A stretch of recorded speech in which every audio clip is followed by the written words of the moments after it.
उत्तर प्रदेश के परिषदीय प्राथमिक विद्यालयों में रिक्त पदों का ब्यौरा जुटाने और नए पद सृजित किए जाने के लिए बनाई गई कमेटी की औपचारिक घोषणा के बाद से अभ्यर्थियों के द्वारा यूपी टेट की मांग तेज कर दी गई है। साथ ही बात करेंगे यूपी SSSC आयोग के द्वारा पीईटी परीक्षा के बाद से लेखपाल भर्ती का विज्ञापन कब जारी होगा और 5 लाख पदों पर विज्ञप्ति जारी करने के संदर्भ में अभ्यर्थियों ने सरकार के विरोध में प्रदर्शन दर्ज कराया है। डीएलएड की सेमेस्टर परीक्षाओं के परीक्षा टाइम टेबल की घोषणा पीएनपी के द्वारा कब की जाएगी, इन सभी तमाम खबरों को इस वीडियो में हम लोग कवर करने वाले हैं, तो अंत तक जरूर जुड़े रहिएगा इस वीडियो के साथ बिना किसी पार्ट को स्किप किए हुए। नमस्कार दोस्तों, मेरा नाम है नीरज और आप देख रहे हैं करियर बिट यूट्यूब चैनल। अगर आप इस चैनल पहली बार विजिट कर रहे हैं तो इसको सब्सक्राइब करते हुए बेल आइकन को प्रेस करना ना भूलें।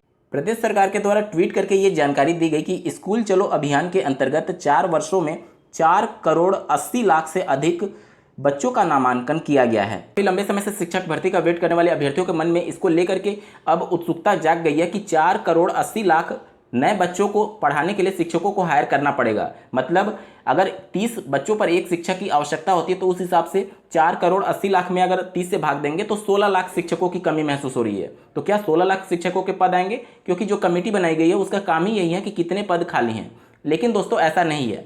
4 करोड़ 80 लाख टोटल रजिस्ट्रेशन की बात की गई है, एग्जिस्टिंग बच्चों की बात नहीं की गई है। हो सकता है कि ऐसे बच्चे जिनकी परिषदीय प्राथमिक और परिषदीय उच्च प्राथमिक में भी यानी कि 6 से 8वीं तक के भी बच्चों में ये इनरोलमेंट हुआ होगा, दोनों को मिला करके है। और दूसरी बात ये है कि जिन बच्चों का कक्षा 6, 7 और 8 में एडमिशन हुआ होगा वो इन 4 वर्षों में अपना 8वीं तक का पढ़ाई करके वहाँ से हट चुके होंगे। तो ये 4 करोड़ एक्चुअल डेटा नहीं है जो अभी एग्जिस्टिंग में है। एक्चुअल डेटा जब कंफर्म होगा उसके बाद ही क्लियर होगा कि कितने शिक्षकों की जरूरत पड़ेगी। इस 4 करोड़ बच्चों में ऐसे भी बच्चे भी शामिल होंगे जो रजिस्ट्रेशन कर लिए होंगे लेकिन स्कूल नहीं जाते होंगे, उनका रिकॉर्ड समाप्त कर दिया गया होगा। तो ये एक रॉ डेटा है कि मतलब इतने टोटल रजिस्ट्रेशन हुए थे। अभी एक्चुअल डेटा नहीं है कि कुल कितने बच्चे हैं, जिसके बाद छात्र शिक्षक अनुपात के हिसाब से शिक्षकों की कमी का पूरा ब्यौरा जुटाया जाएगा। उत्तर प्रदेश में शिक्षकों के खाली पद का ब्यौरा दिया गया है, आप स्क्रीन पर देख पा रहे होंगे। प्राथमिक विद्यालय में 1,94,998 पद बताया गया है। ये सरकार का आंकड़ा नहीं है, विपक्षी पार्टियों और अभ्यर्थियों के द्वारा दिया गया आंकड़ा है। प्रदेश सरकार ने प्राथमिक स्तर की शिक्षक भर्ती के लिए कमेटी तो बना दी है, लेकिन क्या वाकई में शिक्षक भर्ती को लेकर के सरकार सीरियस है? क्योंकि अगर शिक्षक भर्ती इस वर्ष देना होगा तो पहले यूपी टेट की परीक्षा का आयोजन करना होगा, लेकिन यूपी टेट की परीक्षा अभी दिसंबर में प्रस्तावित है, जिसको अक्टूबर में लाना होगा। इन्हीं सब को देखते हुए अभ्यर्थियों के मन में संदेह उत्पन्न हो रहा है कि जो सरकार के द्वारा बोला गया, क्या वो पहले की तरह जो आश्वासन दिए गए हैं सिर्फ ये आश्वासन साबित होकर के तो नहीं रह जाएगा। इसी के क्रम में सरकार पर दबाव बनाने के लिए और यूपी टेट की परीक्षा को पहले प्रस्तावित करने के लिए अभ्यर्थियों के द्वारा शिक्षक दिवस दिनांक 5 सितंबर 2021 को यूपी टेट की मांग ट्विटर के माध्यम से की गई और ये ट्रेंडिंग सेक्शन में भी रहा। आप स्क्रीन पर देख पा रहे होंगे #WeWantUPTET। वहीं जिन अभ्यर्थियों का यूपी टेट सीटेट क्वालिफाई है वह शिक्षक भर्ती की मांग को लेकर के ट्विटर पर कैंपेन चलाए और इनका भी ट्रेंडिंग सेक्शन में आया। आप स्क्रीन पर देख पा रहे होंगे यूथ वांट यूपीपीआरटी।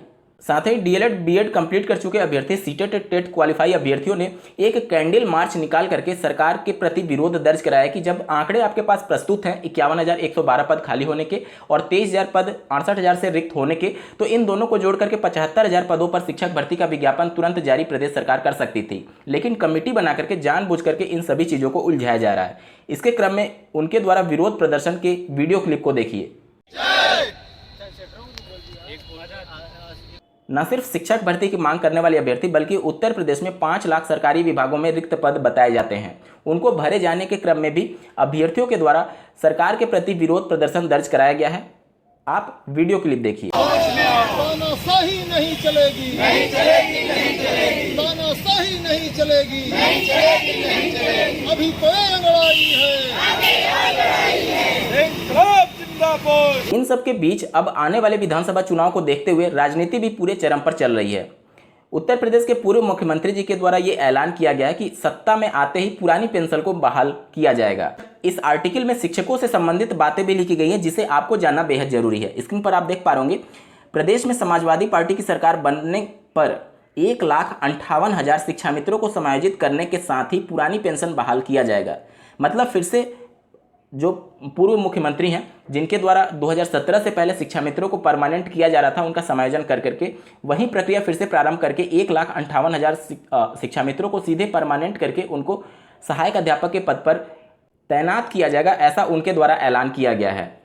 एक कहावत आपने सुना होगा कि इश्क और जंग में सब कुछ जायज़ है, और ये राजनीति की जंग है। इसमें साम दाम दंड भेद सब कुछ अपनाया जा रहा है। जबकि माननीय सुप्रीम कोर्ट ने वर्ष 2017 में शिक्षा मित्रों के समायोजन को रद्द कर दिया था, उसके बाद से इस प्रकार के बयान का क्या कुछ मतलब होता है, ये समझ से परे है। शिक्षा समवर्ती सूची में शामिल होने की वजह से राज्य सरकार के पास बहुत सारी शक्तियाँ होती हैं। तो अगर अध्यापक सेवा नियमावली 1981 में ही अहम बदलाव कर दिया जाए, उसके बाद से सरकार तोड़ मरोड़ करके नियमों को हो सकता है कि ऐसा करने में सफल भी हो सके।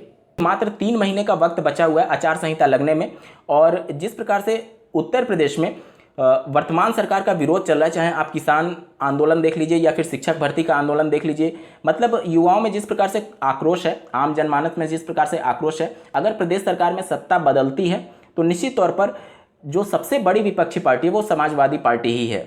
और इनके सत्ता में आने के बाद से अगर प्रदेश की वर्तमान सरकार कमेटी जो बनाई हुई है उसके आधार पर अगर शिक्षक भर्ती का विज्ञापन जारी भी कर देती है तो सरकार बदलते ही हो सकता है विज्ञापन पर रोक भी लग जाए। आप लोगों ने देखा होगा कि वर्ष 2011 में जब मायावती जी की सरकार थी, उस समय उन्होंने 72,825 पदों पर प्राथमिक स्तर की शिक्षक भर्ती का विज्ञापन जारी किया। वर्ष 2012 में विधानसभा के चुनाव हुए, उसके बाद से समाजवादी पार्टी सरकार सत्ता में आ गई और उन्होंने 72,825 पदों पर उनका जो विज्ञापन था उस पर रोक लगा करके नियमों में बदलाव करके फिर से 72,825 पदों पर शिक्षक भर्ती का नया विज्ञापन जारी किया। और जो पहले वाले आवेदन कर चुके थे उनका केस अभी तक कोर्ट में चल रहा है और जमीनी स्तर पर वो सभी उसी विज्ञापन को बहाल करने के लिए सरकार पर दबाव भी समय समय पर बनाते रहते हैं। तो देखिए, अगर सरकार बदलती है तो शिक्षक भर्ती का विज्ञापन जारी हो गया और परीक्षा नहीं हो पाई तो उसमें बहुत सारे पेंच फंस सकते हैं। कुल मिलाकर के शिक्षक भर्ती पर पूरी तरीके से राजनीति चल रही है उत्तर प्रदेश में, और इससे ज़्यादा कुछ नहीं हो रहा।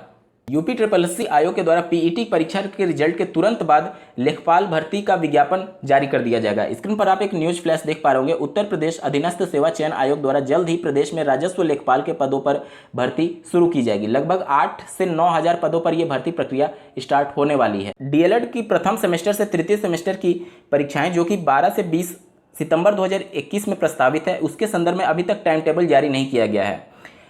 जैसा कि आपको ज्ञात होगा, पीएनपी सचिव के द्वारा ये अवगत कराया गया कि जो पहले 21, 22, 23 में परीक्षाएं प्रस्तावित थी डीएलएड 4th सेमेस्टर की, उसकी तिथियों में बदलाव करते हुए 27, 28, 29 तिथि निर्धारित की गई है।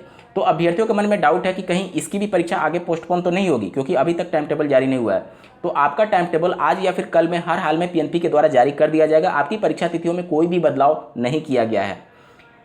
आप सभी की टाइम टेबल आज या फिर कल में पीएनपी के द्वारा जारी कर दिया जाएगा, ऐसी सूचना दी जा रही है। इस वीडियो को देखने के लिए आपका बहुत बहुत धन्यवाद। भगवान करे आपका दिन शुभ हो।